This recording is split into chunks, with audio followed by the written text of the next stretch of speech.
my brethren, my brothers and sisters, so ikinagalak namin makita kayo sa tahanan ng Panginoon. And I think most of us, all of us are Filipino here now. So mga kapatid, I congratulate you in advance because you may be living the life before as we need to live to exist in this world. But congratulations, so today you will be alive in Christ. Because it is written in His words, He who has the Son of God, who is Jesus, has life. And he who doesn't have Jesus doesn't have life. They just exist. But today, everyone is alive. And we will be receiving the sustaining grace by the power of the Word of God. And the very aim of the Word that is being put in our hearts is for us to continue. Meaning, this is the first time and more excited that you will come back next time. And whatever hindrances, surely that the enemy will do and will disturb you to come again and again to worship the Lord will surely come. But we will not be defeated by that, my brothers and sisters, because of the heart of the Lord is written in our text today in the book of Philippians 3 through the life of Paul. But it is the Lord that strengthened Paul, our brother Paul, to speak this. Philippians 3 verses 12 to 14. This is the heart of the one who invited you, newcomers in the Lord. This is the heart of our Lord Jesus Christ, who used servants to call you. And this is the heart of our God the Father, who are this Father, Son, and Spirit are all excited to meet with us soon. One day, time and hour we don't know, but maybe tomorrow. So this is the challenge, my brothers and sisters, as Paul is very proud that the Lord has given to him. Not that I have already obtained all this or have already been made perfect. No matter how long we are still not perfect. In the sight of men, we are not. But the Lord sees our hearts that persevere. But I press on to take hold of that which Jesus Christ took hold of me. What is that? Brothers, I do not consider myself yet to have taken hold of it. But one thing I do, forgetting what is behind, and straining toward what is ahead. Straining toward meaning there's a direction to move forward. Amen. I press on toward the goal to win the prize for which God has called me heavenward in Christ Jesus. Sino gustong sumama? Amen. Heavenward to Christ Jesus. The invitation has started when the Lord has knocked onto your hearts. You responded. When you continue, this is what we're heading for.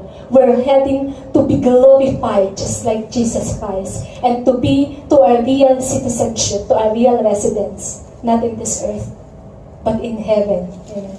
And praise the Lord to the excited heart. And while we are still in this world, we are to do something. So the heart should be something that is going forward, something that is pressing on, the heart that is persevering to increase whatever we have. This afternoon, we have had, especially for the newcomers, we have had the new life that's declared already because it's the heart of Jesus for newcomers, that you will have life. Amen. It's not ordinary life. The life to the full. And fullness of life comes from Jesus.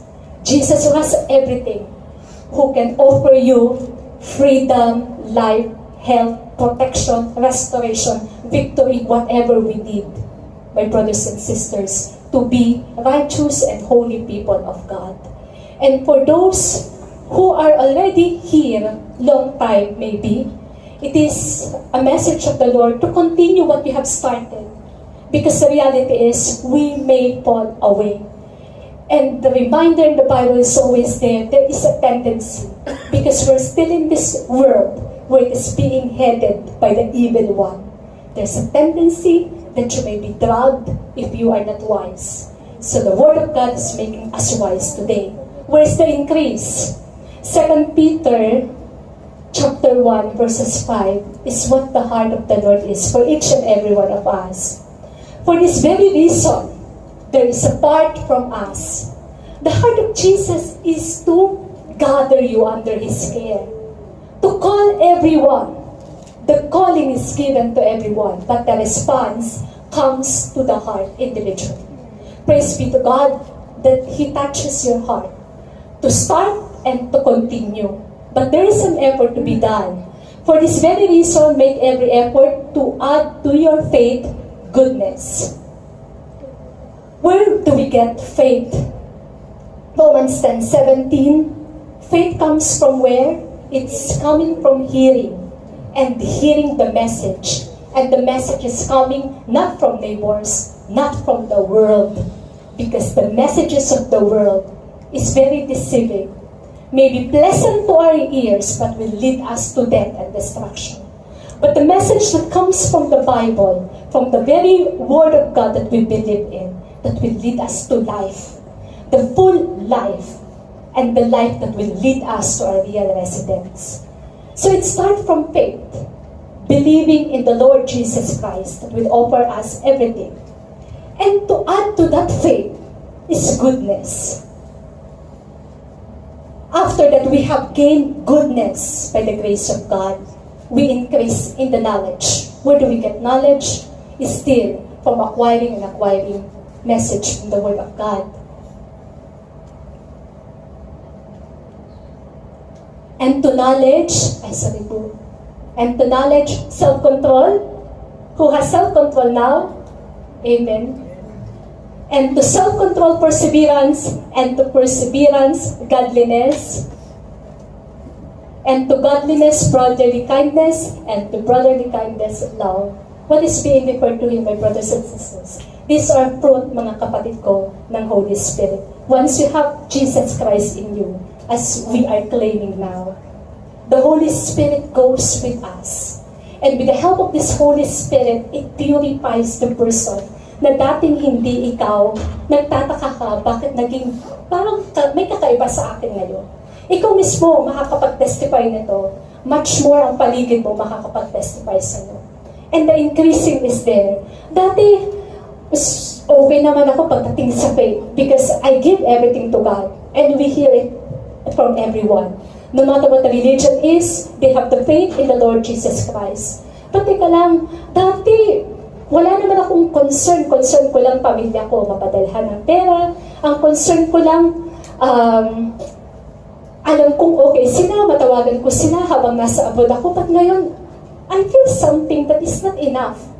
I am enjoying the fullness of Christ in the presence of the Lord ngayon. I am being driven to call them for something else more than money. But with the care that I want them also na magsimba sa tamang faith. Because if not sa tamang faith, delikado pala.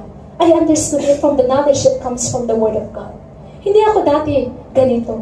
I don't care. But the love has become part of you. The care. The self-control even is already in us, my brothers and sisters. Dati, yung love, dati, yun lang mga circles ko. Ngayon parang may care na rin ako para sa iba. At my heart also is grieving for others who are not here because I want them also to experience what I'm experiencing. Pagdating sa self-control, dati, okay, mapapalampas ko pa yung mga bagay-bagay na pwede lang, pero i-touch mo yung pamilya ko, i-touch mo ang ego ko, i-touch mo yung, alam mo, madali akong mairita sa bagay na yan. Alam mo ang kahinaan mo, kapatid. But the Lord is allowing things that will trigger yourself na malaglag yung mga ina-add ng Panginoon sa buhay mo para maging kompleto kang Kristiyano. With all these 9 fruits, correct me if I'm wrong, I need review, 9 fruits of the Holy Spirit. 9 fruit, amen, of the Holy Spirit, amen. Let's just name them, mga kapatid ko. Love, hope, perseverance, peace, faith, self-control, goodness, faith, kindness, hallelujah, gentleness. Amen. So the Lord is looking unto us that it will be in increasing manner. And the Lord will give and will allow us to be tested para ikaw mismo makonvince sa sarili mo, before my control is up to this. Praise the Lord, graduated, nakapasa sa isang challenge that tests self-control. But the Lord will allow another testing na makaka-trigger uli, pero nalampasan mo. So, lumalalim at bumibigat ang testing at hindi mo namamalayan, hindi nalalaglag ang fruit. Nananatili kang kalmado, putting your trust in the Lord Jesus Christ. Storms in life, trials, matinding mga problema, but you remain hopeful in the Lord. When my Lord said, just continue and I will take care of the rest of my life, whatever it is. It levels up. Hallelujah. So sa mga nakakaranas ito at nakakaramdam na parang kakaiba na ako, hallelujah, bigyan natin ng papuri ang Panginoon. That's the heart of our Lord Jesus Christ, that there should be increasing manner. Kasi ngayong hapon, gustong i-check ng Panginoon, are we heading forward or are we going backward? Totoo kasi mga kapatid ko, yung mga talamak na mga kasabihan ng mga matatanda, tumatanda ang paurong. Amen? So totoo yun even sa ministry. It doesn't matter kung gaano ka nakatagal sa ministry, pero ang paligid mo ang makakapagsabi na ikaw nga talagang matagal na. Parang hindi naman. Hindi halata sa kanya na matagal na. But praise be to God when He comforts us. May nauuna po na nahuhuli. At may nahuhuli na nauuna. Mapalad ka na ikaw ay nag-i-increase. Mapalad ka na sa tulong at biyaya ng Panginoon ay nakakasunod ka na magpatuloy despite everything. Amen. Pero wag pa siguro, palaging be conscious that you are heading and yung aim mo to be with the Lord Jesus someday ay talagang nasa puso mo. Hallelujah. Bakit nga ba mayroong mga ganito na bumabalik? Narito na ako sa presensya ng Panginoon. Naroon na yung kagalakan ko na hindi maipaliwanag ng pera, ng mundo, ng karir. Sa aking kawalan, ako ito na masaya. Amen. But there is some point in my life that I still go backward. My brothers and sisters, I'm just so blessed this afternoon na marami po ang mga tumugon sa panawagan ng Panginoon. It's the heart of Jesus that everybody will be saved and will come to the knowledge of truth that comes from the Bible. Ito po, sa mga nag-invite, ay resulta ng inyong pahumunga ng ng mga prutas ng banal na Espiritu. John 12:32, He said,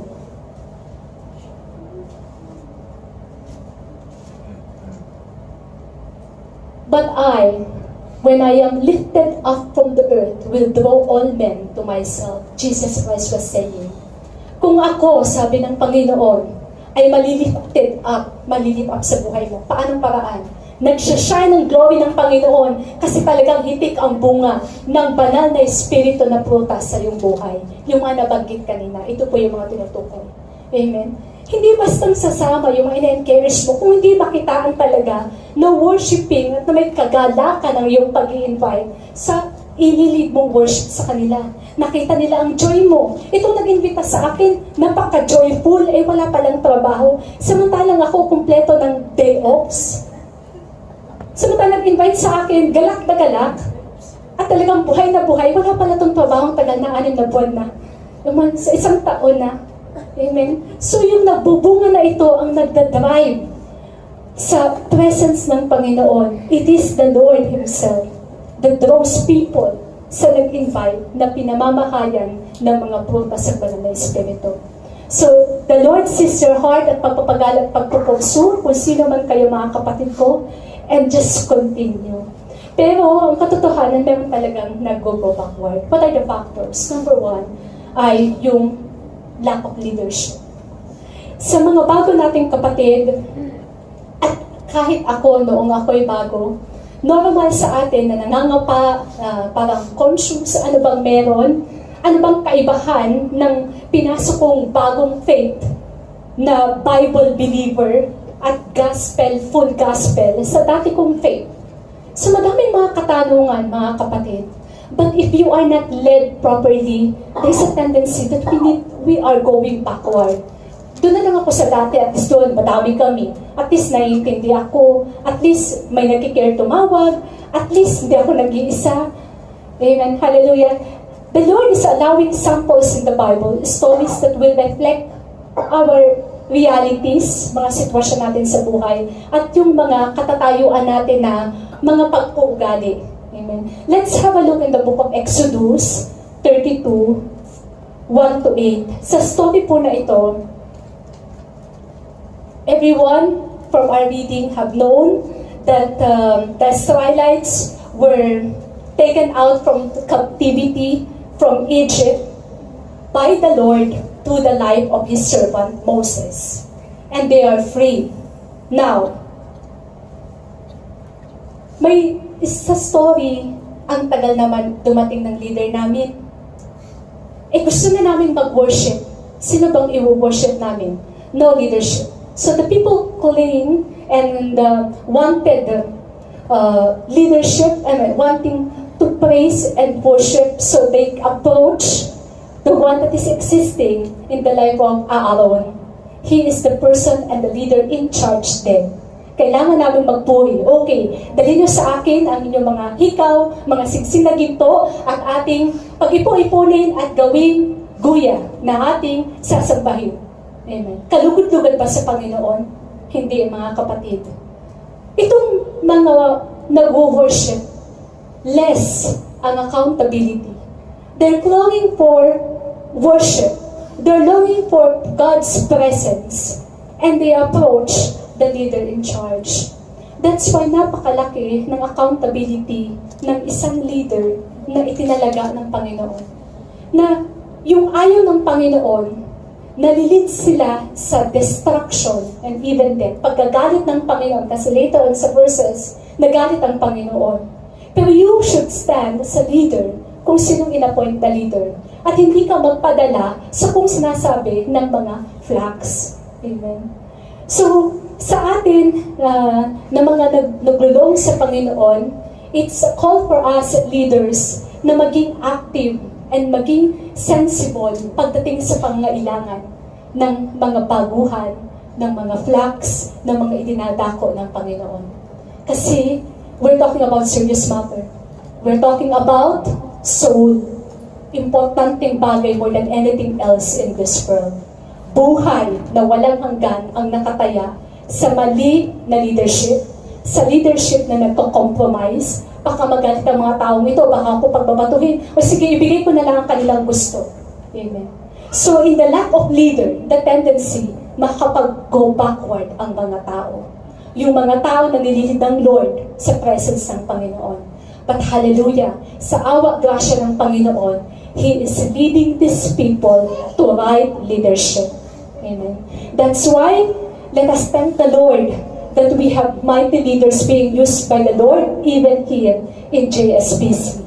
Mga nagpapagal, nagsisikap, nakataya lahat, puyat, pagod, sakit, karamdaman, we never know. My brothers and sisters, mukha silang okay, pero grabe ang mga pinagdadaanan nila. Mga sakit, looking at our bishop praying, later sa mga bago, mamimit mo siya. He is stricken 2 times stroke, but his heart is to plant churches, to lead people to go to worship because that's the heart of the Lord. Amen. Hindi iniinda ang ika-ika na paglalakad. So with others, may mga pinagdadaanan pero pumupunta sa misyon, kung paano kayo in-approach mga kapatid ko sa mga bago na nagsisimula sa Lord. Grabe mga pinagdadaanan nila. So what's the heart of the Lord?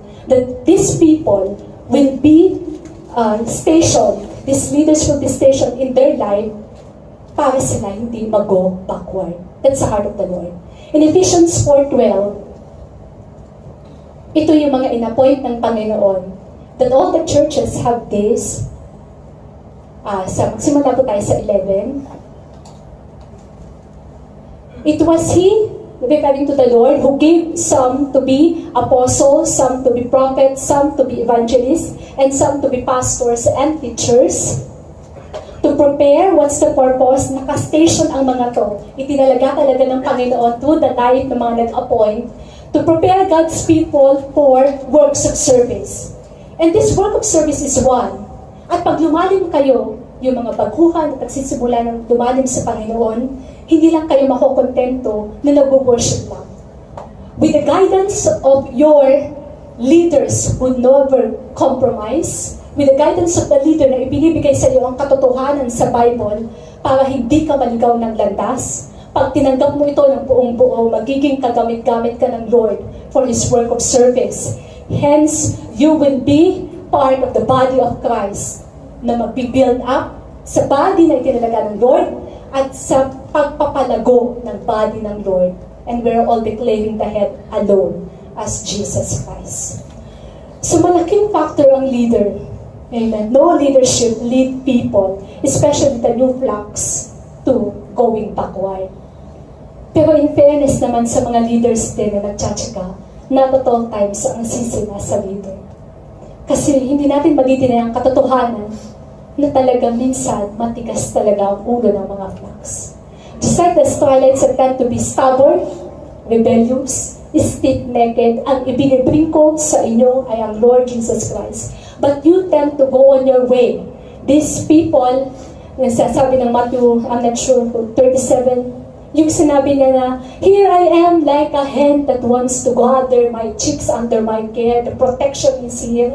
Pero ikaw, you are not willing. I want to go on my way. That you are not honoring the leader that the Lord has appointed you. You belong, for example, in a Bible study group. Amen, hallelujah, praise be to God. But in honor to the Lord who appointed them, you follow them. At nakikita nyo sa kanilang mga buhay that they live by the gospel at sa aral na kanilang itinuturo. Pero nakikita mo na, eyewitness ka na. Ikaw, eyewitness ka din sa nangyayari sa buhay mo nung sinusunod mo yung sinasabi nila. Amen. Yung sabi nila na God will provide for you, ikaw mismo, first hand na witness mo. Sila nagbibigay nito, Lord Jesus Christ, but why you tend to still worship other gods? Meaning, you have put Jesus as your Savior. Yes, I have Jesus, He saved me. But pagdating sa Lordship, you are not giving it to the Lord Jesus. The master of your life is still yourself. Okay, gusto ko yung sinabi ni brother, awal ko. Pero dito, sa parting ito, parang mas may katuwiran yata yung nasa isip ko. Parang mas tama naman yata yung akin. More than sa sinasabi mo, which is based on the Bible. Amen. So, my brothers and sisters, what tends us to go backward again is another factor na ikaw mismo, you are driving yourself away from the Lord and what is good for your life. Amen. So, my brothers and sisters, that is one. Praise be to God. We have been stationed by the leaders. So, let's honor the leaders that the Lord has appointed in our Bible study. Amen. Sa mga baguhan, kung wala ang leader, wala din ako. Ay, Bible study. Ay, balita ko, nagbakasyon siya. So, chance ko na ito, di mo na ako atin. Wala mo mag-chit-chit. Wala mo magtatawa pa siya. Amen. The heart of the Lord is to be rooted sa kanyang sinasabi sa salita. Philippians 1:27, ito yung heart ng mga leaders natin sa Bible study at sa ministry na kinabibilangan natin dun sa mga nasa ministry natin. Whatever happens, conduct yourselves in the motherword of the gospel of Christ. Ito yung heart nila. Then whether I come and see you, nasa bakasyon man ako, hello, kamusta kayo? Or only hear about you in my absence, I will know. Sure ako, confident ako, that these flocks na nilid ng Lord sa akin are standing firm in one spirit, contending as one man for the faith of the gospel. Hindi nag-away-away, at united sila sa ginagawa namin. Nag-evangelize, on fire, sa ginagawa nila, may kasiyahan, walang paghahatian, pero naroon ang katuwaan, mag-encourage one another. Kasi yung purpose ng cell group, ng mga Bible studies na naroon kayo. If you are rooted, bakasyon man sila, o wala man ang bishop natin, amen, na doon yung hindi halata. Amen. Praise be to God. Hindi ko rin naramdaman na wala si Bishop Ray. And this is the heart of Bishop. Iwanan man niya tayo, we will stand firm in the gospel, in the teaching that the Lord has given to us. Anyway, it is just dealing between you and the Lord.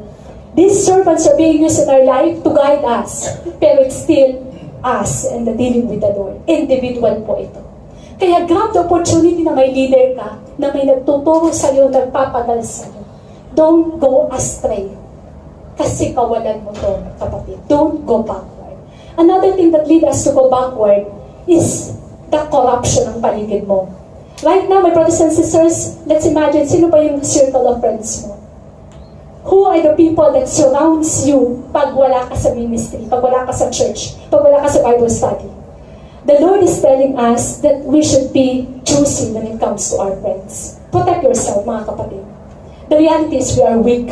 Kala mo malakas ka, kala mo punong-puno ka na ng salita ng Diyos, kala mo matatag ka na sa pananampalataya, pero ang katotohanan, as we have the nature of malaling ma-impluensyahan, there's a tendency na if you are napapalibutan ng ungodly people, worldly people, materialistic people, madadrag ka. At ang worst dito, hindi ka aware na pag nadrag ka na totally, doon ka palang mamumulat. Minsan huli na ang lahat. Amen. Because the enemy is working very cunning and very wise, so you should be wise. Makipagsabayan ka, pero sumabay ka sa kapamaraanan ng Panginoon. Surround yourself with godly people. Tingnan natin yung life ni Brother Solomon. Ito yung naging kahinaan niya. Si Solomon sa Book of 1 King,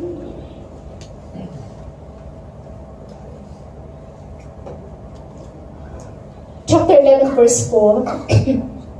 Yan.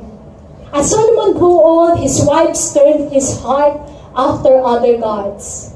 Amen. I'm surrounded with these people having other gods. Hindi concentrated sa iisang pinapapawihan. Amen. Meron pang iba. Maaring ang God is not just referring to the faith that I have these other gods, but having career, kasiyahan sa buhay na nag-fade away, nawawala anytime, na yun ang God nila. And his heart was fully devoted to the Lord his God, as the heart of David, his father, had been. Ano yung payo ng 1 Corinthians? 1 Corinthians 15:33. Ito dapat yung mag-circle sa atin. Let us surround ourselves with this. Do not be misled. Bad company corrupts good character. Who is your company? You know it. Amen. Habang may panahon pa, choose. O kung hindi ka makapamili, my brothers and sisters, okay, sumama ka sa circle of friends mo, pero be wise na hindi ka, ikaw ang maapektuhan, leading you to sin. Amen. Leading to unrighteousness. What is not right before God is unrighteousness, sin. It's very easy to distinguish. Pag hindi for the Lord, at hindi nakaka-please sa Lord, at parang doon ka nahihila, then, be wise enough na lumayo ka. At kung alam mong matatag ka na, balikan mo sila at ilid mo sila sa tama. By preaching to them, by exhorting to them, by comforting them and encouraging them. Amen. Speaking of encouraging others, there are really who have fully left the church. Maybe. With their own reasons, we don't know. But we have the Word of God. Alam natin kung tama nga sila. At ang makakapagtama lang sa pusong matigas na nag-go backward is the power of the Word of God that is like a double-edged sword. Kahit anong ganda ng comfort mo, amen, pag talagang rebellious ang heart, amen, it doesn't affect, right? But the Lord only has the power. And we understand that the word that was given to the person will not go back empty, but given in a way na talagang seryoso ka, na ang ginagawa mong kapatid, na hindi pag-focus sa iisang master na wino-worship. Because the Lord is not tolerating serving two masters, right? Go to where the Lord has called you and serve Him only. Amen? Panindigan mo yung ministry na inassign sa'yo. That's the heart of the Lord. Say it directly. Maybe harsh, maybe masakit, but for the sake of kapatid na makapagliligtas sa soul niya, we never know the urgency. Maybe tomorrow will be the last day of the person. Kaya magandang pakinggan na encourage lang natin siya. But give him the right word. Kompleto ang Bible. So the Holy Spirit, the right word that will be of hurting to him or her, but will lead her to the truth and allow the truth of God to set her free, to set the person free. Hindi mo trabaho yun. Trabaho mo magdeklara. It's your accountability to advise and to give the word of God, not your own advice. Amen. But gently according to the Bible. Meaning, minsan kahit anong gently ng pagkakasabi mo sa salita ng Diyos na mabigat, hindi gently sa kanilang pandinig. But you trust in the Lord. Lord, I have given this to Him. Make a way. At luhudan niyo. ang totoong may concern.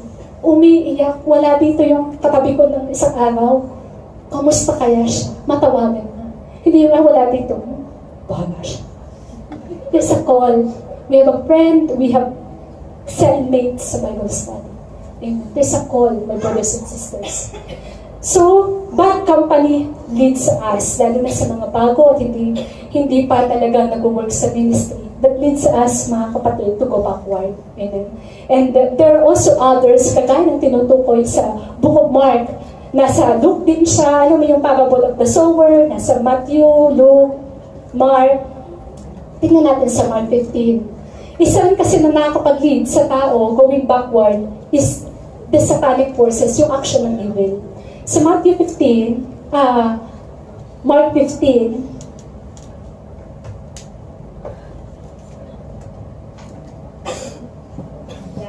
so Mark 15, dun po tayo sa, yan, kasi nagsuso ng seed ng Word of God. Ang mga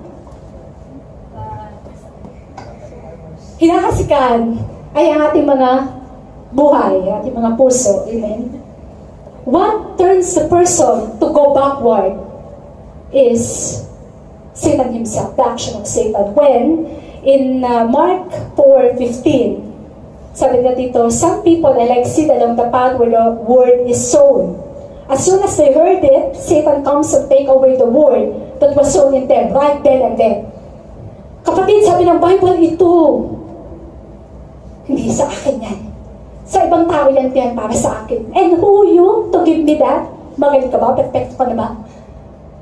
As in, kaya mong ibigay yan sa akin, who you sa akin. Amen. It's not for me. My brothers and sisters, right then and then, kumilos ang kalaban, nagpadala ka. Amen. Na maagaw yung word of God na pinaplant sa'yo. Amen. This is the word, kapatid. It's from the very breath of our Lord God. This is what is written in the Bible. Hindi yan akma sa sitwasyon ko. May ibang meaning ang Lord sa pinagdadaanan ko. Mali naman ang interpretation mo, hindi yan akin. Amen. So yung mga bagay na right away nilalagyan mo ng wall, ang salita ng Diyos, imbes na pag nilayan mo, ako nga ba ito nga ba para sa akin? Imbes na gano'n, hinayaan mo na madakit ng kaaway. That's the trabaho ng kaaway, na dagitin ang salita ng Diyos na makakapagligtas sa iyo. Kasi gusto kang isama ng kaaway sa evil at masama ka sa pit of destruction, condemnation until the end. So na every time na ibibigay sa iyo, na doon yung spirit mo na, who are you to judge me like that and give me that word? Who you? Amen. So, my brothers and sisters, that's one that drags us backward. Meron din naman sa 16, others like sown and rocky places. Yan. Nakarinig ng salita ng Diyos, punong-puno ng kagalakan. O tama nga yung salita ng Diyos. Akmang-akma sa aking buhay. Amen. Parang nahulog sa batuhan. Hearing the word of God, once receive it with joy. But since they have no root, they last only a short time. And this is it. When trouble or persecution comes because of the word, they quickly fall away. Meaning, nag-ugat na naramdaman mo yung impact ng salita ng Diyos. Oo nga, tama nga, buong kagalakan kong tinanggap, pero hindi nag-ugat. Dala-dala mo siya hanggang pag-uwi. Ay, grabe, I am so blessed by the word. At talagang gusto ko itong ilipay sa buhay ko. Amen. That Jesus is my life. Jesus is my everything in my life. Pag-uwi sa bahay, laban ng iglesia, may kusong kapatiran, Muslim, and different na hindi dinedeklara ang Lord bilang master ng buhay. Amen. At magsasabi sa iyo na, are you sure? Paano ka nakasigurado? Paano ka nakasiguro? And ang tendency dahil na hindi na ugat ang iyong natanim sa iyo na salita, madali kang makumbinsi na mag-doubt. Oo nga naman, may point nga siya.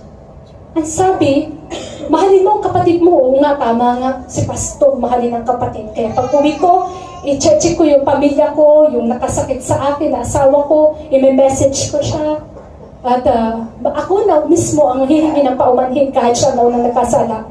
Pero na-encounter mo pagdating sa bahay yung kumpare, kumare, ha? Papatawarin mo? Ikaw ang mauna, siya ang nauna? Hello, nasa ng utak mo, kapatid. So my brothers and sisters, ang daling natanggap with kagala ka ng salita, pero hindi nag-ugat. Kaya ang daling madrag ng mundo, ng ibang tao, na oo nga. Pero, hallelujah, but still others, sa 80 naman tayo, like seed sown among thorns, hear the word, but the worries of this life, the deceitfulness of wealth and the desires of other things come in and choke the word. The trials of life, the worries of life, amen. Matitindi. The Lord sometimes is allowing mamatay ang mamahal sa buhay, mag-suffer na wala talagang trabaho, tagal na naghihintay ng visa.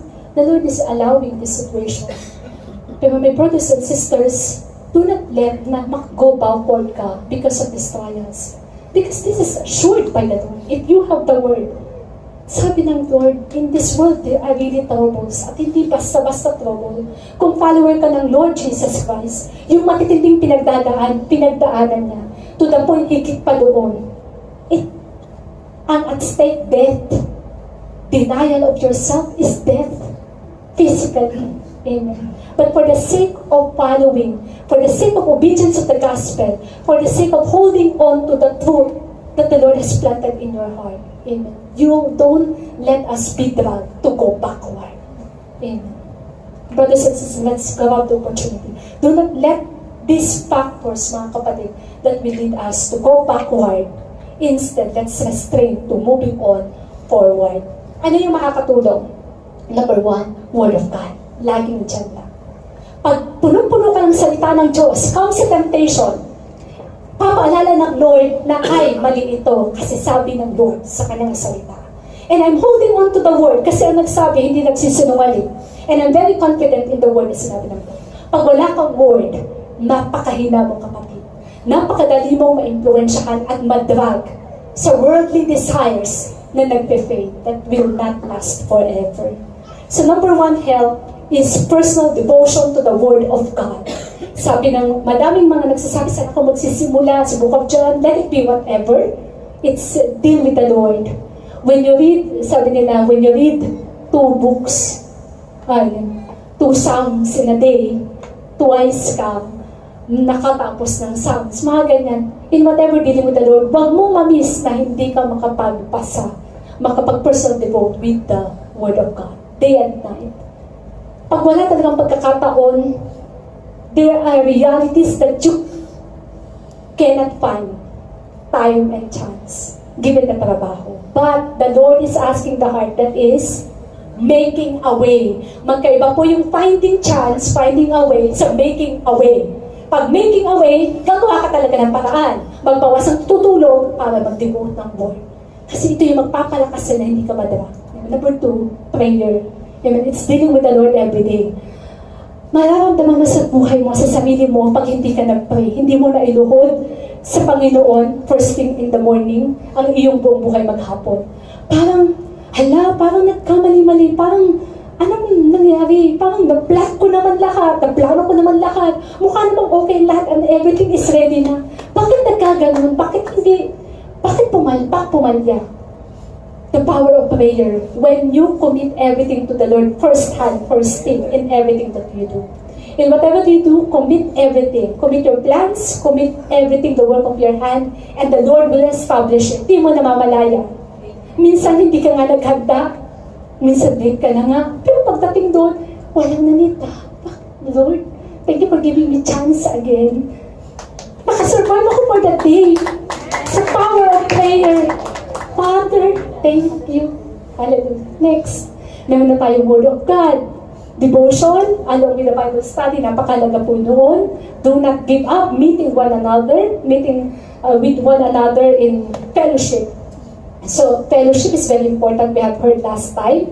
And then worship, amen. Huwag mong kayaan mga kapatid ko, ma-disqualify ka na hindi ka maka-enter sa kingdom of God kasi commanded ng Lord, worship Him. And set the day. Napakahalagang bagay sa mga kapwa ko minister ng Lord. Amen.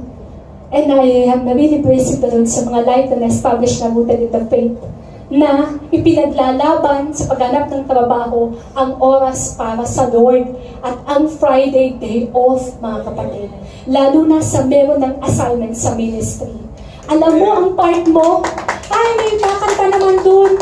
Marami naman kami, pero mga kapatid ko, yung iyong from the heart na pagkanta, it will lead people to a live and even more lively congregation na magpupuwi sa Panginoon. Ay, projectionist lang naman ako. No, whatever small or little goal natin ginagawa, it makes up, it comprise of lively worship na ikakaplis ng Panginoon. But for those na dahil sa mga sitwasyon, the Lord understand. Pero iba ang usapin sa meron ng assignment ng Lord pagdating sa ministry. And another big help na hindi makakapag-drag sa'yo away from the ministry or away from the Lord to move backward from the Lord is the ministry. My brothers and sisters sa mga nagtatagal na sa pag-worship sa Panginoon, I challenge you, join the ministry. I-develop niya ang puso mo ng compassion and love. Kasi hindi ka makokontento lang sa iyong pag-attend, kundi gusto mo makicommit as a part of the body na maglilid sa kanila para maging kagamit-gamit din one day. Amen? Na madidevelop sa'yo yung puso na umiiyak na hindi ka makaka-attend kasi alam mo na may role ka. Amen? May role kang gagampanan at yung mga tao hindi kompleto ang worship kasi absent ka. Amen? It's the power of the ministry in your life, so love your ministry. And since we're running out of time now, mga kapatid ko, let us straight forward, not backward. Sabihin natin sa ating kapitabi, do not go backward. Instead, move forward until the end. Hallelujah. So, madaming message on board. Let's just continue with the Lord and let us not the factors in this world na makapag-drag us away. As conclusion, madaming mga turong Lord, just focus to the Lord, the author, the finisher, and perfecter of our faith. Amen. Distinguish what is evil and not, but not only just distinguish. Amen. James is saying, once you have distinguished, flee from the evil. Amen. So choose, my brothers and sisters, to go forward. Because in going forward, there is life and eternal life. But if you go backward, buhay mo yan, decision mo yan. Pag nag-go backward, kakawalan mo yan. It will lead to destruction, wars, death. Because when you go backward now, you never know this is your last day of your life. Everything is an urgency. So in every day na binibigyan ka pa ng buhay at hininga ng Panginoon, choose to go forward with the Lord. No matter what, despite trials, persecution sa buhay, as you go in the ministry na talagang mahirap, pero focusing to the Lord Jesus Christ and the price that I am aiming, eternal life with the Lord and the salvation. Amen. Because of the love that you have felt and you have experienced with Him. Hallelujah. So mga kapatid, let's all move forward. At ang testing, start mamaya. Ngayon na. Hallelujah. Sa mga bago kong kapatid, the Lord is inviting us to renew your faith. If you have already Jesus Christ in your life, o galing ka man sa ibang congregation, Christian congregation, as you are new in the midst of JSPC, allow us to pray for you. Amen. Those who are newcomer in JSPC, please come forward to be prayed over.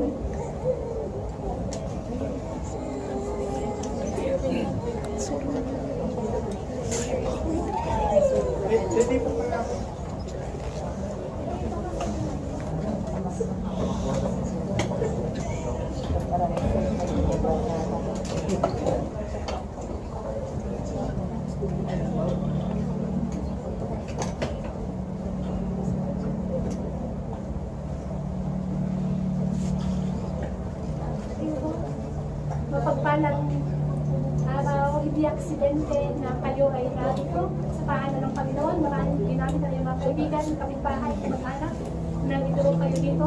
Pero napaka-special. Anong pangalan ng sister? Reyna at yung mga pangalan ng special na ginamit ng Panginoon. Sinabi mo galing kanina, yung may Jesus, may buhay. Kung walang Jesus, may Jesus naman ako marami. Pero sabi ng Book of Romans, confess from your mouth, nag-decide ka sa puso, na i-declare siya bilang Panginoon, Diyos ng iyong buhay, ikaw ay magpagtas.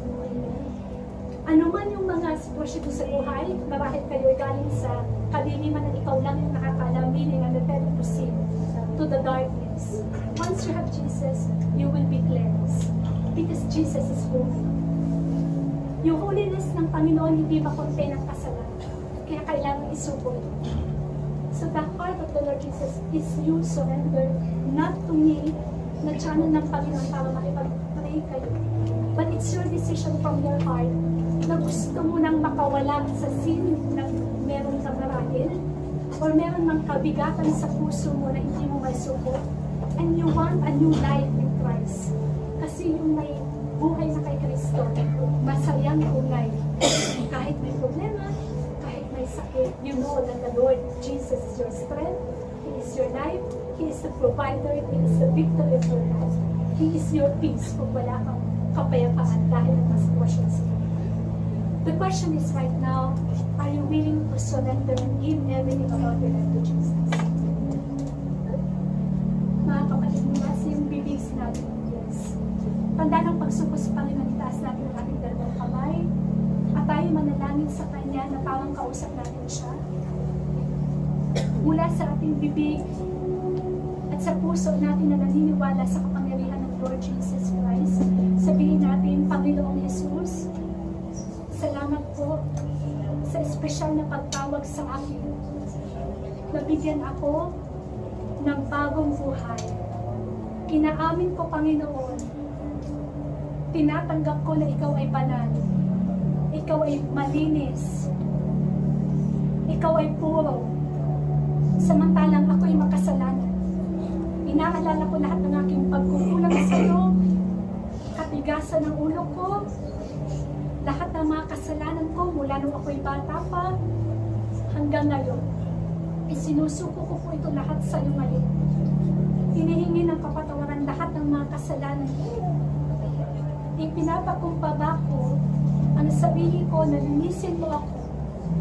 At sa oras na ito, Panginoon, tinatanggap kita bilang akin ng Panginoon, Boss, Diyos ng aking buhay. Samahan mo po ako at ng iyong banal na Espiritu habang ako'y nabubuhay.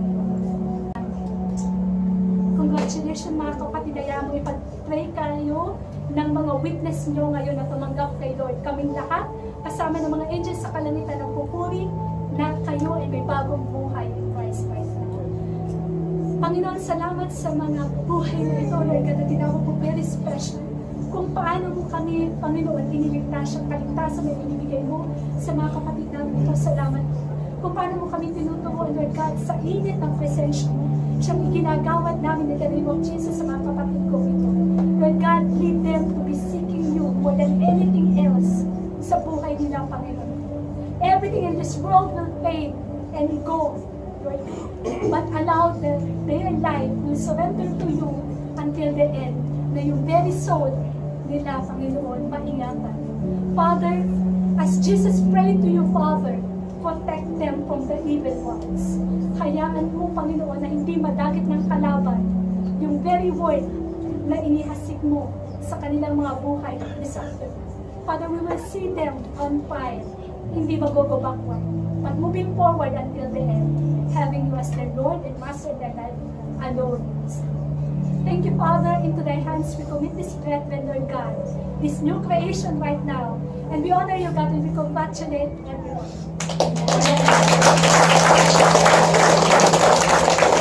May kaibigan sa Panginoon, sabi ng Panginoon, kung meron kang kabigatan, come to me, all those who are heavily laden, and I will give you rest. Hindi lang physical rest, pero talagang kalma.